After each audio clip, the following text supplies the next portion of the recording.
bike This lanes for a conference minimum will of now 5 be feet. recorded. So the bike lanes will be a minimum of 5 feet. Here we're trying to keep on-street parking and realign the roads. So the minimum lane width that we're shooting for here is 11 feet to help fit this all in. We are, in most cases, not planning on moving the curb lines. There are a few areas where we can gain additional green space because of the road is excessively wide in some locations. And we can actually pull the curb line in and straighten it out, straighten out the roads and add additional green space. The whole goal of this is to, keep as much on-street parking as we can, keep the traffic lanes aligned properly, and gain in the bicycle lanes. So here we have on-street parking, bicycle lanes on both sides. There's a turn lane onto West Broad Street, which we are maintaining. And we also, one of the DOT comments, we're looking at bumping out these areas to provide some protection and straighten out the lanes. The DOT would actually prefer that they be striped islands, so we have made that change from the design plans that you all may have seen, where this was actually a hard curb line and extended green space. Through our discussions with DOT, that they really prefer to have these as painted islands, ease of maintenance. So we've made that change here. The crosswalks that we are proposing are decorative stamped asphalt crosswalk. Shown here is a brick pattern, but we've been talking with the town on what type of pattern would be most attractive here. So these will be stamped red in color. Right, really nice addition to the downtown area. This is one location where the bike lanes from the Greenway do cross Main Street, so they come up Broad Street, they cross over this crosswalk, and then onto a multi-use path heading down West Broad Street. So this is where the two projects will overlap. So again, we're trying to keep on-street parking as much as we can. As we get to a turn lane, so here's a turn lane turning onto West Broad, you will see the dashed bike lane, allowing cars to cross into the bike lane and into that turn lane. So this is a very typical situation where the bike lane will stay straight with the traffic. Traffic will have to cross it to turn. In this location, we've added a bike box because of the proximity to the Greenway, allowing bicyclists to actually queue up in front of the cars at a red light.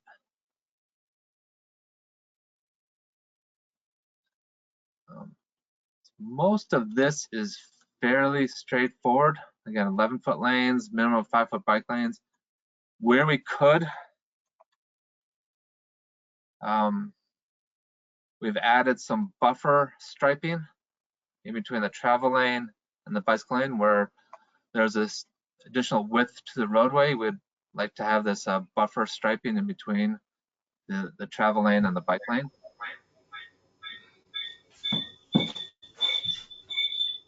Out of the way here again. Again, a turn lane turning onto East Broadway. So we really tried to match as much of the turn lanes that are out there on the roadway now. Interesting is that the DOT has gone and resurfaced this road, as you all know.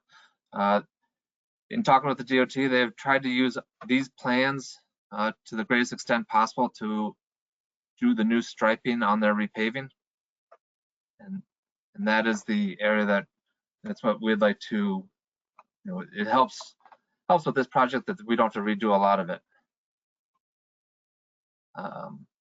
Mark, did you have a question? Yeah. I don't know if everybody recalls, but we talked about slowing traffic down on this turn because it gets going pretty good. And we talked about that flagpole that's in front of the television place back to the center of the road to make that more of a turn and open that corner up, which would allow traffic. Because right now, if you look at that esplanade that's right there, call it at the beginning of that turn north, or the bend north, they take out the light pole every time they put it up, it comes down, and they just run cars right through it. I mean, they come whipping around that corner crazy. And we've had a couple accidents there in the last 2 years where pedestrians have gotten killed or seriously injured. It would slow the traffic down, and it would also allow for, if we're trying to create a downtown area where people are out and eating in front and those kind of things, it'll at least slow the traffic down so people feel safer. I know I discussed this at the first project. I don't know if anybody recalls it. Tom, you're saying yes, but my point is, have we even explored doing it, and with the state DOT or whoever we need to discuss it with, because it used to be there about 20, 25 years ago, and they moved it over, and it's just created like this speed funnel effect. I don't know what everybody else's thoughts are on that, or we're not going to have that discussion tonight, but I think it's something we should have before we go to final drafting, and at least have that discussion out loud amongst all of us to see what we need to do to create that change. Because then you could also create some more parking or some more green space area where that flagpole is, and all you're really doing is putting a 6-foot circle that'll at least force people to come up to the light, slow down, and then bend to take almost like a left. And I think that's going to make the area much, much safer. Thank you for your time. And just quickly, I want to add, Mark, I remember us talking about exploring the idea that Church Street would be two-way again. Yes, we did discuss that. Becoming What two-way and eliminating went one side of the street parking and making it a two-way street. That was definitely discussed. Because, not getting into the future, but there's a possibility of a development happening in the center that, you know, might bring some apartments, and we've got Center School that's going to have apartments, and the two-way street on Center School, if I recall, Tom, would allow people, instead of always driving through the center, to go to, I can't think of the name of the road. I take it every day, between the train station and I-95. It will at least allow people to go that way to cut through the center of town, and it would ease the traffic flow also going through it in order to get to Barnum Avenue, then take your left. You can almost do a cut across in front of Stratford High. So, or behind Stratford High, however you want to view it. So that was definitely discussed. I don't see that on this plan. And I know we discussed the flagpole and slowing traffic down coming around that corner. And if you do any investigation on the esplanade there, where there is no light pole, you'll see wires coming out of the ground. I mean, it just keeps getting blown out. And I just think we need to do something before we have more accidents there.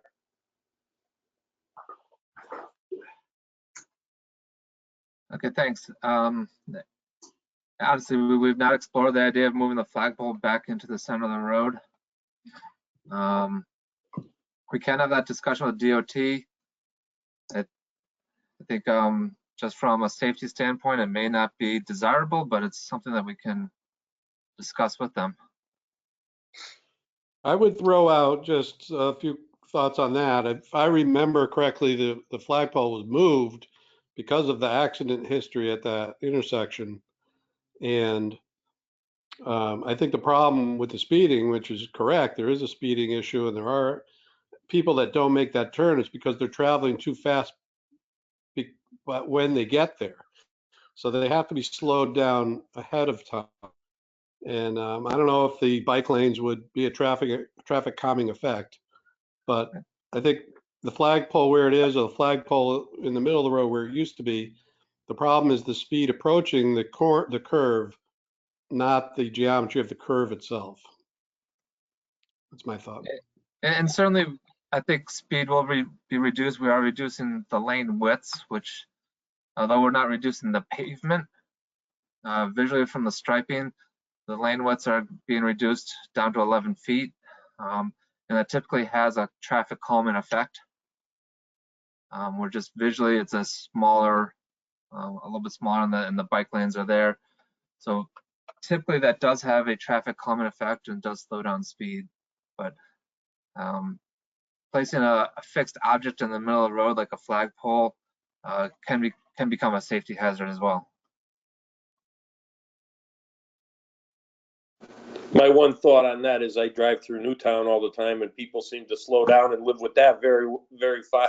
So I will disagree with it being a complete hazard, because I mean, we have an Esplanade there now, and if you had a bigger type circular, 6-foot round made out of brick, 2.5 feet high, and you centered a flagpole in it, I'll guarantee you people slow down. They won't destroy it like they've destroyed the other one, and that I will take that bet all day long.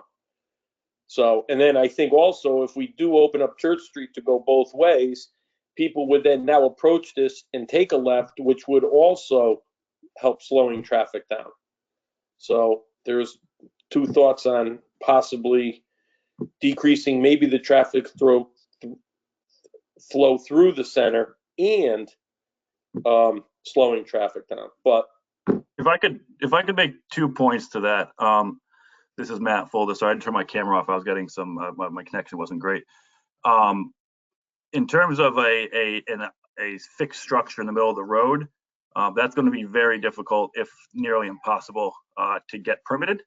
One of the reasons being Connecticut DOT utilizing the most recent update to design guidelines for roundabouts and those sorts of things, which are obviously in the middle of roadways, will no longer allow any sort of fixed structure like a brick wall that you referenced there, Mark. Everything that they're building now, if there is any sort of structure, it has to be fully breakaway, so that there's some previous accident history in other parts of the country with walls that were not breakaway that had caused significant problems and deaths. So something like a 2-foot brick wall, I can guarantee you would not be permitted by Connecticut DOT at this point. In regards to the traffic, I certainly understand what you're saying with making Church Street two-way. That was part of the analysis that was done for some of the center school redevelopment work that was done a number of years ago with the town of MetroCog. And I would just add to the fact to that as well, in terms of the traffic volumes on Main Street. It's very likely, and was modeled as such, that as exit 33, the full interchange exit 33 is completed, that will also likely reduce the volumes on Main Street, because people have a different way to get to other parts of the town rather than only using Main Street as kind of the only north-south connector. So from a volume perspective, I would expect, and we'll do some looking once and some analysis once exit 33 is completed, that we will see a bit of a shift or a reduction to a certain extent of the volumes on Main Street, just because of other mechanisms to get to the same place that don't exist currently.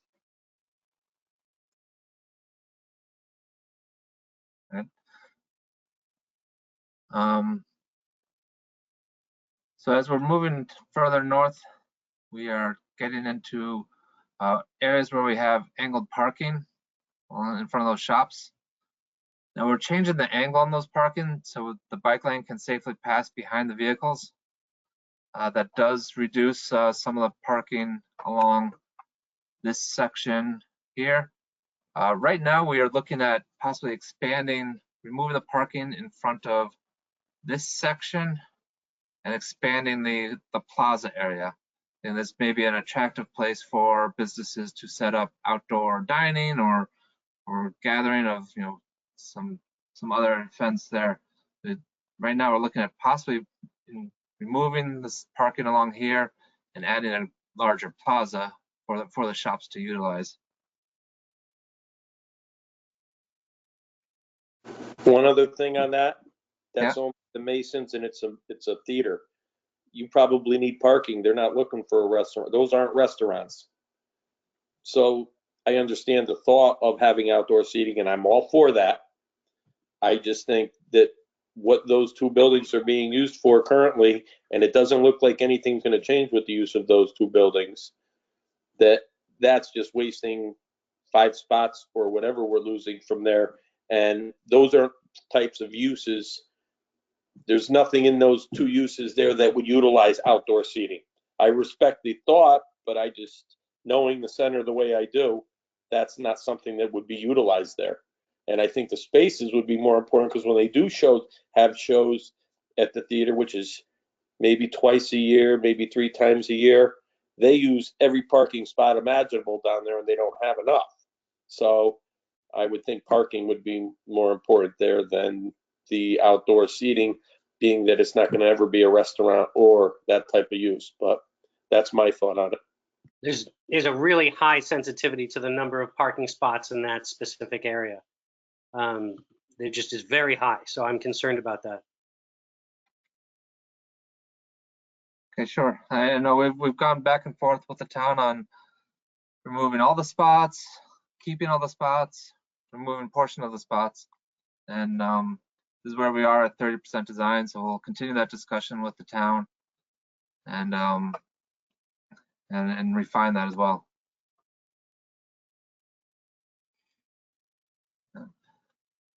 So as the roadway passes under 95, we are keeping spots on the southbound side of this. We are providing a turn lane up into this parking lot for the train station being here. And I'm still allowing the bike lane to travel through that intersection. So we have a turn lane, maintaining the parking spots under 95, and keeping bike lanes running through this section. Is the section for the cars underneath the railroad 11 foot, or are they overlap lanes? In right under the railroad? Yeah, right there. Yeah. Yeah, they're 11-foot lanes. Okay. With the 5-foot bike lanes. Great. So this area has been the most heavily discussed area with the town and with DOT. That came out much better than I thought it was gonna. I just didn't think there was gonna be enough space, and that, I mean, it looks contiguous and really nice. It works out well. So there's discussion on providing the bike lane, putting them up on the sidewalk and riding under the rail bridge on both sides. That would there's enough width under the bridge itself, but on the approaches on each end, we would have to make the sidewalk wider, and that there's a decent amount of impact to that with some of the retaining walls, some of the other utilities, light poles on each end of that. So there was talk about getting everyone off the road here, and then, but we really don't want to mix. So we don't want to mix a lot of pedestrians and cyclists. So we'd have to make a wide enough, a minimum of 8 feet sidewalk there. I think, you know, from a safety standpoint, an experienced cyclist will want to stay on the road. And this alignment here, by keeping the bike lane painted on the road, identifies to the driver that, yes, you can expect cyclists here. You know, if I'm riding with a young family, I may hop off my bike and go onto the railroad bridge and walk across that way. But an experienced cyclist, I think we're going to have difficulty pushing them onto the sidewalk, where they're going to want to stay on the road typically. So I think with having the bike lane, we do have enough width coming through here. Having the bike lane as shown identifies to the drivers that, yes, you can expect a cyclist on the road. So this is still an open discussion on this location. It's been an ongoing discussion with lots of great ideas, great opinions. But this is where, after our last discussion with DOT, and they weren't completely opposed to putting people on the sidewalk, but this alignment reflects DOT's latest comments. I prefer it on the road as it is. I think that came out really nice. The sidewalks get extremely crowded if, you know, people start commuting back into New York again. There's a lot of people in that in waves. So this is great. Thank you. Right. Okay, good.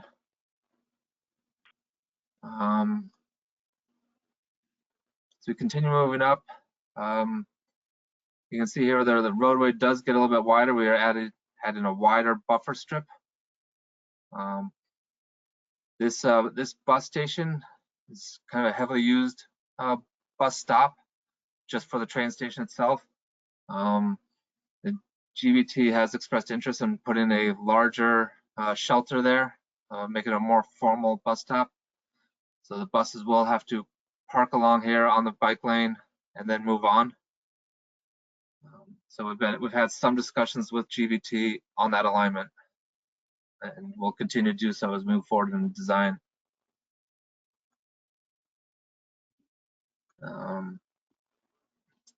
As we continue moving. If I can add one more thing before we move down the street. Sure. And this might be beyond this discussion, but Susmitha and, the exit from the train station is a real problem. It is a really dangerous, awful intersection that is really hard to make a left out of there. And when it's dark and it's raining and there's glare, it is very difficult to see bikers or walkers or anybody come out of here. This is a huge problem. And I don't know if outside of this or during this, they can take a fresh look at what to do about that intersection. It is dangerous. And it backs up all the way into the parking lot. You get 10, 12, 15 cars lined up because it's so hard to enter Main Street. So I don't know if that belongs in this discussion, but that's a real problem right there. Sure, Tom. We'll take a look at it. Great. But Tom, I think we should take a look at it after exit 33 is operating, because I think all the traffic flow is going to change. Yeah, I mean, that's we have to, right? So we'll see it, but the nature of the left, the way people barrel down Main Street, it's just something to keep in the back of your head that's an area that needs work. There really should be a light there, but I'm no expert. But that's fine. All right, thank you. As we keep moving up, as I mentioned, we're trying to keep the curb line in place in almost every location. This is the one location where we have really excessively wide pavement. Right through here, the roadway kind of dips down. Curb line follows along. So we're proposing on pushing the curb line out, creating more of a green space. The initial thought, and this is reflected in the 30% design plans, is that these would become more of a rain garden, some water treatment, providing having the leak offs entering the existing drainage system. Now, in our discussions with DOT, they have pushed back against that. They are initially not in favor of the rain garden concept. They feel that it's more of a maintenance item for them. The trash can get trapped in there, and that type of thing. So their initial comments were to close off the leak offs and push drainage out to the curb line. We will continue having this discussion with them. We will discuss with the district drainage engineer and get some more information on what their concerns are and continue having that discussion. And sorry to keep piping up, but with that amount of space, is there any opportunity to mimic the median that is in the beginning of the project? There's a center median, that's nicely decorated, has lovely lights. Is there any opportunity for that? I think with because it's such an isolated location, if we had this width throughout the corridor, yes, I'd definitely agree with that. Because it's such an isolated location, your travel lanes are gonna jog fairly drastically. And I think from a safety standpoint of the vehicles coming up to a small section of island and then having to move over to the side, I don't think it would work in this location because it is such an isolated location. If we had a longer stretch of this, I would definitely agree with that. Okay. Are we bringing this down to one lane? We are bringing it down to one lane. I think that's, when you get up to Barnum Avenue and Main Street light there, you got 3 lanes. So you're going to bring one lane. So it does widen up when we get to that intersection. Well, you're going to bring one lane up to 3 lanes. Yes, that's like a funnel. I think you're looking at traffic jam city all the way back up. It's just going to keep going back up the south side. I mean, right now, if the trains were to unload and everybody was supposed to be getting out of New York like they normally do, and your regular standard traffic driving through, and you're going to have them funnel into one lane, then open up after they pass the firehouse to 3 lanes, I don't think that's a good idea at all. It sounds like congestion city. I'm sorry, but I just think if the DOT's pushing back of losing a lane, and I agree with them, because I think right now you have almost 2.5 lanes, and I drive it all the time, and it's always crowded. And I think funneling everybody into one lane is going to be a disaster. DOT traffic has reviewed these plans. They were not concerned with a single lane. So as we move, well, actually, before we move all the way up there, we'll get through this section. But yeah, we can discuss that as we move up closer to Barnum Avenue.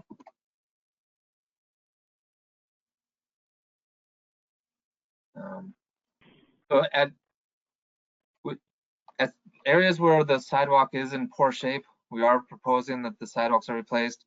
We'll be looking at all the handicap ramps throughout the corridor, making sure that they meet current standards. Many of the push buttons at these ramps will need to be replaced to have the audible signal, which many of them do not have the audible signal along with the crossing. So that's throughout the entire corridor, where we'll look at each ramp and make sure that they conform with current codes.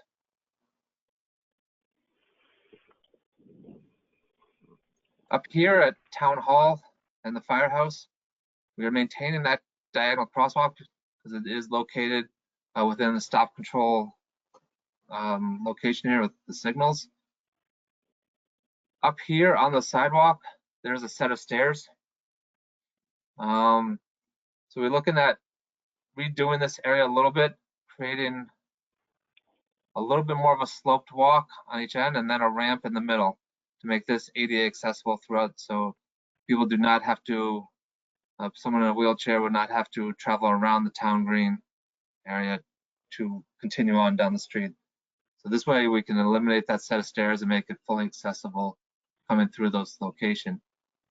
In order to do that, we did bump this curb line out a little bit to create a crossing down here away from the ramp. So the ramp would be this section here, and if people wanted to cross, they would follow the roadway along there and then cross. This really is helps eliminate any impact to the green area here, impacts to some of those large trees that are located up there. This has the best way to eliminate those obstacles of the stairs.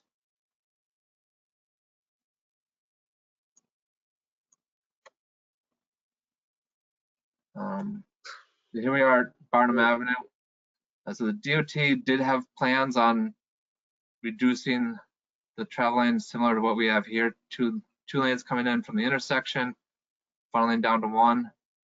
Then right after, as you get to Town Hall, your through lane continues through on this section, and there's a through and right turn lane here with a dedicated left turn, turning up Barnum. Try to maintain the lane arrangement that is currently there now. Like, where's the bike path go? I mean, so the bike path does disappear here because there is not enough width to accommodate a bike path and all the turn lanes. So the dedicated bike path ends here. It becomes a Sharrow markers where bikes are expected to line up with the current traffic patterns. Yeah, but what if they're going up Main Street? What if they keep going across Barnum Avenue? How does that work? It works as it would now. They would follow along with the current lane arrangements. So Tom, we did talk to DOT about this a little bit because we were looking at phase 2 from Barnum Avenue intersection to north of the Paradise Green concepts. And when we spoke to them, they said that they don't normally allow bikes to cross Barnum Avenue intersection. So anybody who has to cross that intersection have to actually walk their bikes across that intersection. So basically, they'll get onto that sidewalk, they'll push the pedestrian signal, and then they'll have to walk it across. I don't understand. I mean, I would put more effort into this. This breaks up the continuity of a forest to shore bike ride. You know, I just wish there could be a little bit more effort in trying to figure out how to make that contiguous. And I don't know if it's possible, but there's these huge curves on the bottom half of the screen where the turning lane is. There just seems to be these huge curves. So can't we take a bite of that and figure this out? This is forest to shore. Okay, this is the town slogan. This is the most important thing. So if it's impossible, I understand, but I don't want to give up. It should be a contiguous bike trail. It should be a green stripe from here up to Shelton. I agree with you. We've tried a lot. In fact, we also have money set aside in our CIP to design bike path across this intersection and further north up. I tried to reach out to several staff in DOT regarding this. Their answer is that the counts on that intersection do not allow for a dedicated bike lane to be created across that intersection. And the volume is so high. May I make a comment, please? Mm-hmm. You can't say that a public roadway, if it's not a state highway, can't have bicycles. I'm sorry, but legally bikes could go across on the roadway in this section, according to law. So, and like it or not, that's what's going to happen. So you have the way right now with the lanes ending, legally what the bicyclist should do is if they're going straight, they're going to have to pull into the straight travel lane. And if they're going left or right, they're going to have to pull into that lane. So without any instructions here, you have created what is really a dangerous situation for bikers. Now, I do that all the time, and Tom, I'm sure you do it all the time. But the purpose of this is a multi-level bike lane for multi-skill levels. I can't see a family taking their 10-year-old kid on their bike ride and doing this. It's really a dangerous situation for everybody. Yeah, it really seems like there's an opportunity to do that same thing that's on the plan before, where the bike lane crosses the turning lane and stays parallel and moves straight across. I feel like it's a big missed opportunity. I think last June we had a meeting with all the representatives of boards and commissions in the town, and many people in that group were more comfortable with this option than on road and going across Barnum Avenue. I still remember one of the representatives said that this is second most dangerous intersection in Connecticut, and they wouldn't want to risk children or families going across this intersection on road. They would rather have them end the on road near the town hall crosswalk and just go on the sidewalk safely. That was the direction that majority have given us. And not saying that I'm disagreeing with you. I really like the idea of having on-road green paint everywhere, but DOT has its own guidelines and guidebook for how its state-owned roadways should work. And we had a call with them last week, and they were resistant to the fact of actually having even a bike signal at that intersection, and they only wanted to do something immediately north of that intersection or to the south of that intersection, because it's a liability for them. If I could add one comment, Smitha, to Harold's point, and I think it was just a miscommunication, Harold. DOT wasn't suggesting that bikes couldn't be on the road. What they were discussing with us was the idea of potentially a bike-only phase of crossing Barnum Avenue, which you do have in other places of the country where there's a pedestrian phase and a bike phase and then a vehicular phase. The volumes at this intersection, as you all know, would not have it able to be a bike-only phase. That And I understand. federal highways guidelines and regulations do not allow for a concurrent pedestrian and bike phase. So that was what Wait, Sugita was talking about. Can you say that again, please? So Just the last part?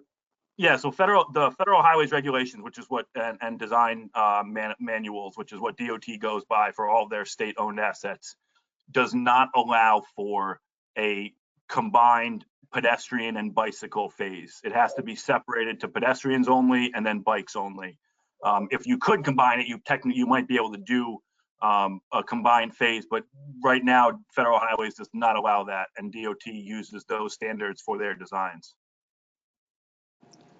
My Then one thought on Connecticut, this, I looking at what Tom just said, if you look, we have 15 feet, it looks like, on either side to carve 5 feet out for the green bike path. Yeah. I mean, if you really look at both of those sides of the streets have ample, and it would just make it safer. I happen to agree with, I understand what everybody's saying, and I kind of agree with what everybody is saying.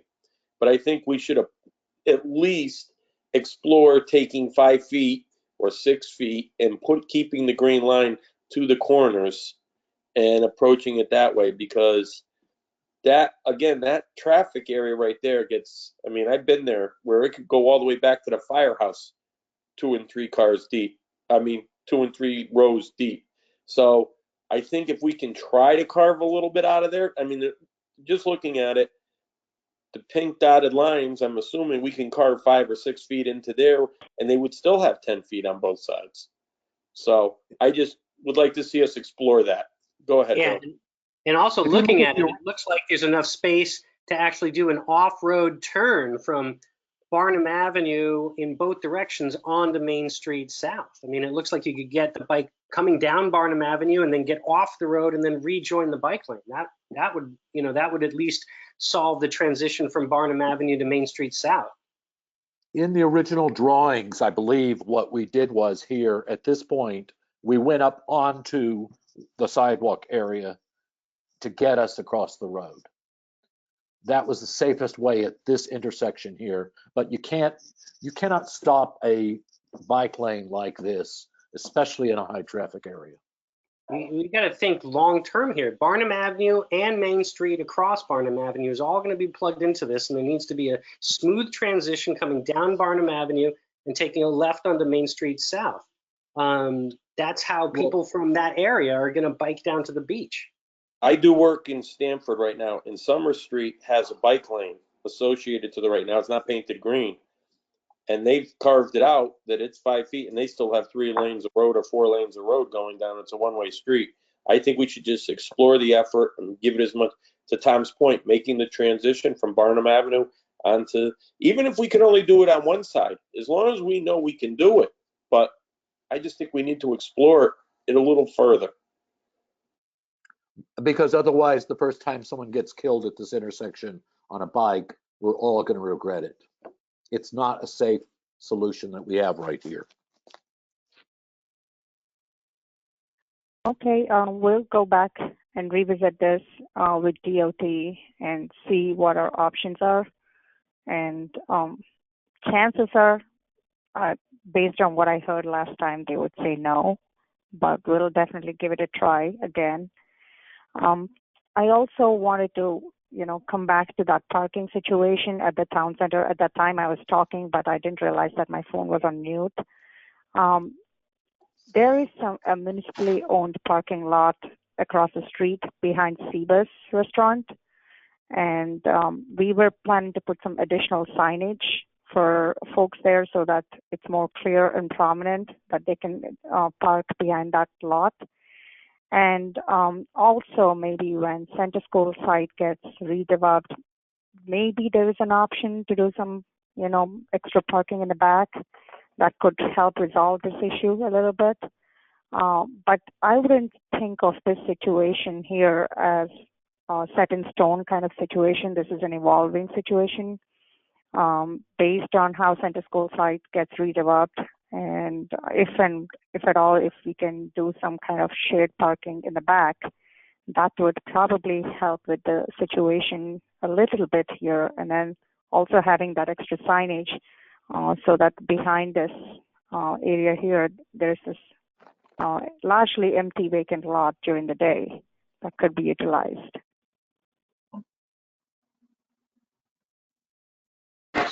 It's empty during the day, but that's because people aren't out for lunches. But in the evening time, especially if there's ever a play or a show, that parking lot, they double park behind the dumpsters that I have and everything. Everybody knows there's parking there. It's not a parking issue during the day, and there is no parking issue during the day.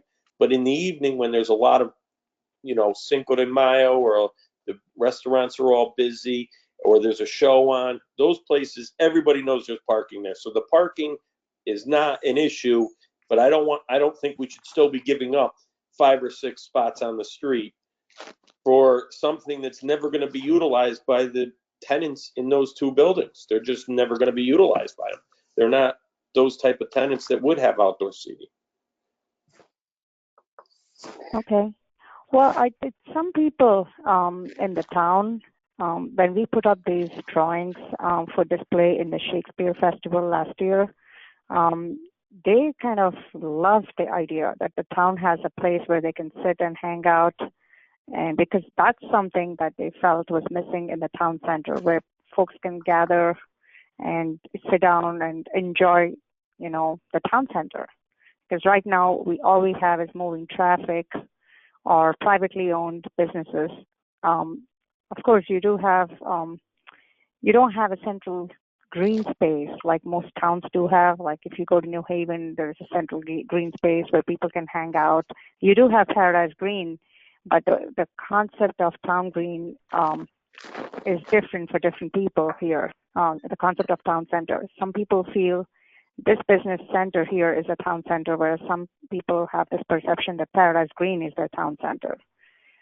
So we thought this would be a neat little place-making opportunity, but, we'll have to see what the options are here.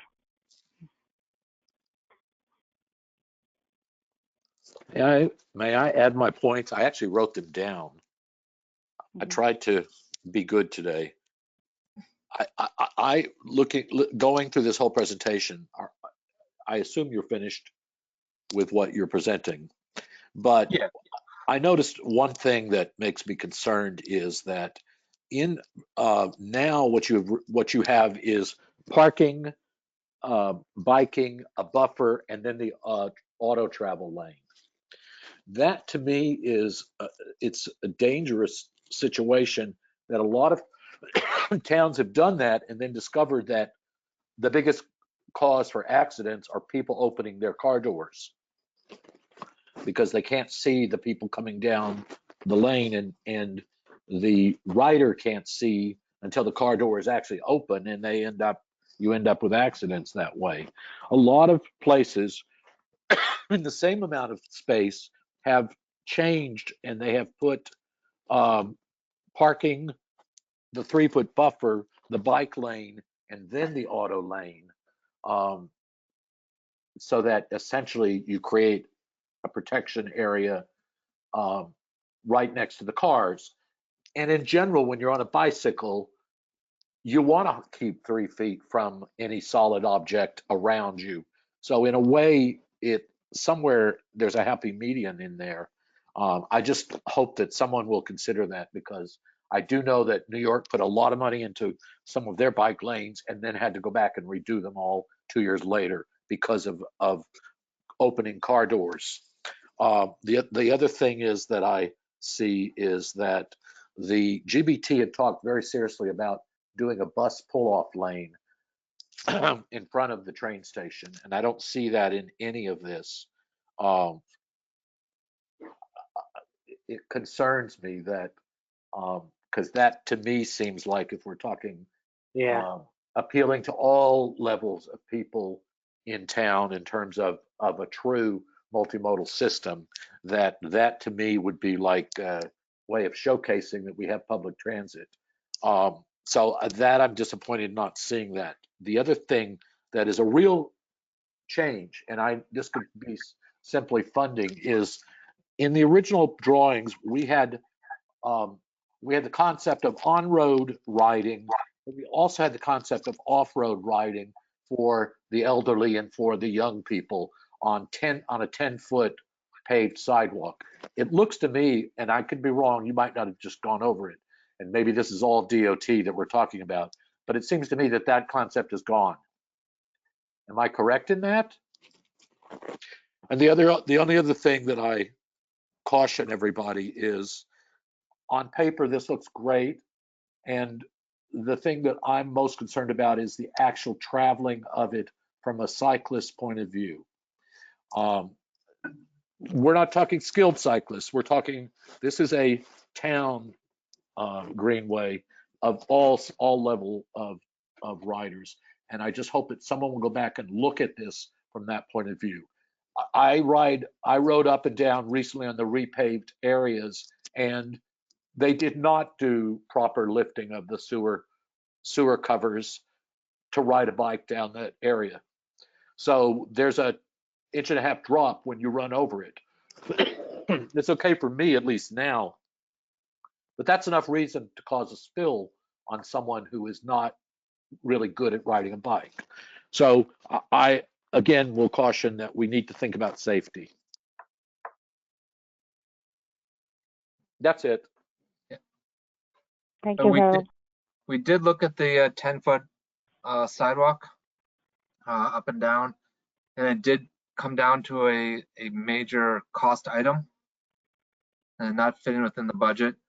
And the thought at that point is that we're duplicating efforts with the bike lane on the roadway as well as a bike lane off the roadway, and to fit the project within the current budget. The sidewalks are in most locations through this area. The sidewalks are in very good shape, and the thought was to put the bike lanes on the roadway. But you just changed the whole design from the original charrette, where the bike lane on the road was secondary because it was for experienced bikers. It was for the touring biker who is perfectly happy riding in traffic, whereas the 10-foot off-road was truly supposed to be the all level of cyclists. So I'm just making that comment. I understand that money is money. It's why initially I said, don't make them cement, make them be macadam or even gravel. But it is what it is. I just want to make sure that I at least make that statement. If I could jump in just quickly, Harold, to one point you made in regards to the GBT bus pullout. I've had numerous discussions with Doug Holcomb at GBT, and for his drivers and for GBT generally, they typically try to avoid bus pullouts whenever possible. It becomes a bigger issue of them coming out of traffic and trying to get back into it. There's a lot of studies from transit agencies across the country that they've looked at where pulling out of traffic and then trying to get back in rather than stopping for the 30 seconds and holding up traffic for that short period of time is actually a much more dangerous maneuver and causes a significant accident increase potentially for the buses trying to get out and then back into the flow of traffic. We have talked with him about that, and as Rob kind of mentioned, GBT does have funding available to provide enhanced bus shelters at various locations throughout their service area. And this is one of the ones that they're keying on to put one of their more advanced, it might not even be in anywhere yet, one of the most advanced bus shelters that they have, which would have variable sign messaging and all sorts of stuff built into it as well. Just to your point about trying to make sure that we're highlighting transit, it would at very least be highlighted by one of their most state-of-the-art bus shelters and combined technology piece at this location. And that being said, if that's the bus stop right there, 20 feet ahead, we're funneling back into one lane. You're going to definitely need the second lane open so that the bus can continue on and traffic can continue to flow. You're only 20 feet ahead where you're going down to one lane. I think that's going to pose a big problem and a big issue at some point. And I don't know if it's possible, but we're just a little bit away from this place where you wanted to narrow the road. That's quite a width. So, I mean, I don't know what kind of shenanigans are involved in moving the bus stop 75 feet down the road, but there's all this space that you just want to, we have extra. It's right there. I don't know if, I guess people would be annoyed having to walk a little further, but it is a lot of space right there. Tom, that had been discussed last time. Yeah. Yeah, that design was in here at one point, and it was pulled back out. This is we thought the same type of thing where it'd be more of a dedicated pull-off for the buses, but it is a little bit further walk to the bus station or for the train station. Yeah. Okay. Another question. This does not include any of the streetscape work, I assume. You really are presenting here the DOT portion of what you're planning, correct? Correct. So you still have streetscape and benches and bike facilities and all of that will still be integrated into this. To the extent that the budget will allow. Okay.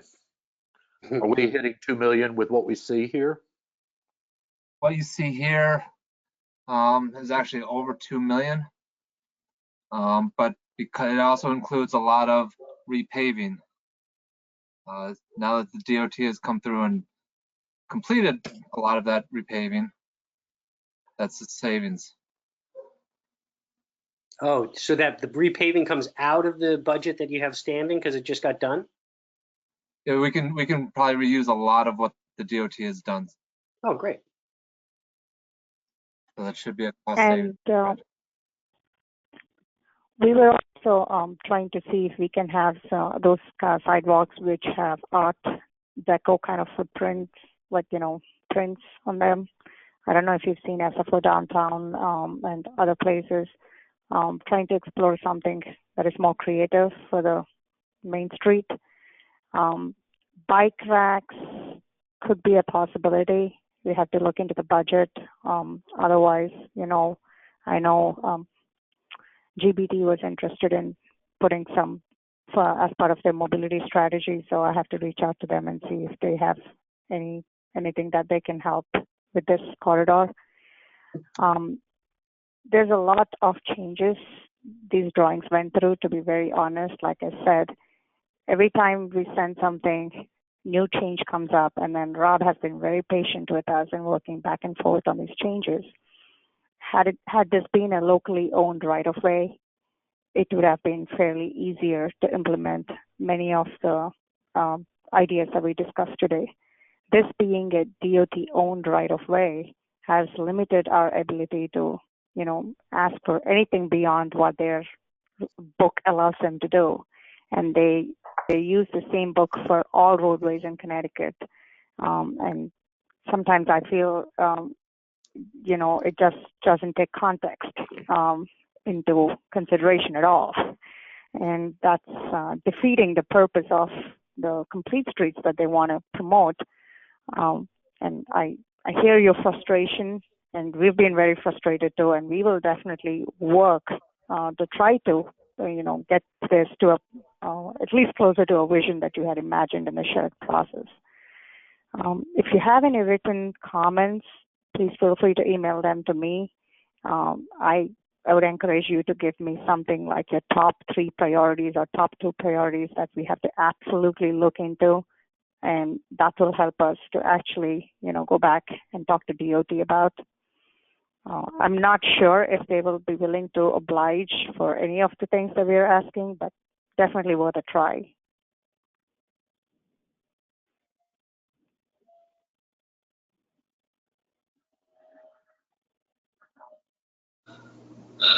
Any other questions, anyone? No, just a comment, since with it's Laura. Mm-hmm. You know how I feel about parking in the center. Sitting areas are lovely. I agree. If it was adjacent to a restaurant, similar to Ecclesiastical Way, how that is being utilized for outside dining, I totally get it. But to take parking out in front of a theater that is not going to use that space, I think it's a problem. So that's number one.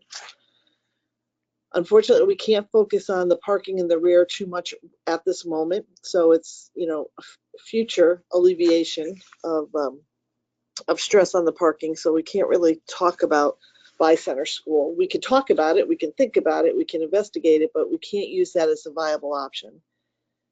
And I didn't realize going northbound on Main Street, we were losing a lane. And that concerns me as well. Right now, it's fine. Nobody's parking in the train station. Nobody's exiting there. But I have to agree with Mark that it just concerns me a lot. Two of our public safety enterprises are right there. They're in and out all the time. I really think that we need to bring the police traffic division in and take a look at that before we advance this any further. So those are my comments. I hear you guys all about the intersection in Barnum. We agree with you. We did try to push that through, and I guess we'll try it again because we'd like it continuous. I agree that's the plan, that's the vision. And as far as Church Street, it's like a phase 2 also. We don't need DOT to do that either, but don't think that we have lost sight of that. We have not. So I know it's not making anybody happy, but I just wanted to share with you some thoughts. Yes, because this year with COVID, there's been the largest increase in bicycle ridership of all time, of all recorded records. And I would assume that includes Stratford. Yeah. And a final thought, I don't know what's involved in all the, you mentioned some of the crosswalk items, like, the triggering it has the audio system, and all the mechanisms to cross the street and alert pedestrians. This means I know you served in New Haven, and they have wonderful amenities for making sure that it's perfectly clear that a pedestrian can cross. They have also the lighting. Tom, I can't hear you clearly. I wasn't able to hear you. I think can you hear me well? I hear background noise. Yeah, Okay. Now I can hear you. Mm-hmm. Okay, so I'm just saying that New Haven has some really excellent pedestrian crossway signaling systems. They have like flashing lights, they make it very clear, and I just hope that, all of these crosswalks and all the intersections are fully equipped with like really sharp warnings, because it really is, it's important, that people are warned properly about crossings. That little crossing in the center of town, you have to be super careful about that one. And anything we can do to make that safer would be awesome. Sure, Tom. And in New Haven, the signals are not synchronized. You will see that you are waiting after every single signal there, which kind of frustrates the driver, and then he speeds through after the next signal. I think we should also look into how well, these signals get synchronized to let traffic flow in one phase as much as it can. The other thing I want to respond to the mayor's comment on setting it before traffic authority. We will have to, get this reviewed by traffic authority anyway, because that was one of the comments that DOT had too regarding that lane removal there. And they said they need a local traffic authority approval and, letter saying that it's okay or not okay. So I'm pretty sure this will be brought up again before the traffic authority. And we have to figure out a way to, see if we can accommodate that lane if traffic authority doesn't approve.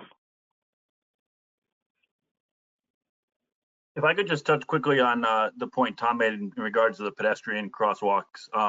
One of the things that is required of this project, Tom, is to replace all the existing non-ADA compliant crosswalk mechanisms. So that includes, as Rob kind of mentioned, the push buttons that are actually the arrows, so they show which way you're supposed to cross.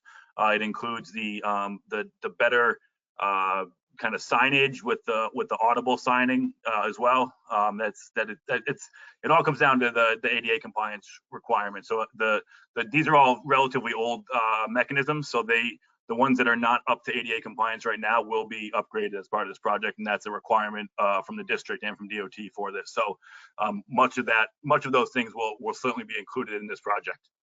Great, thank you.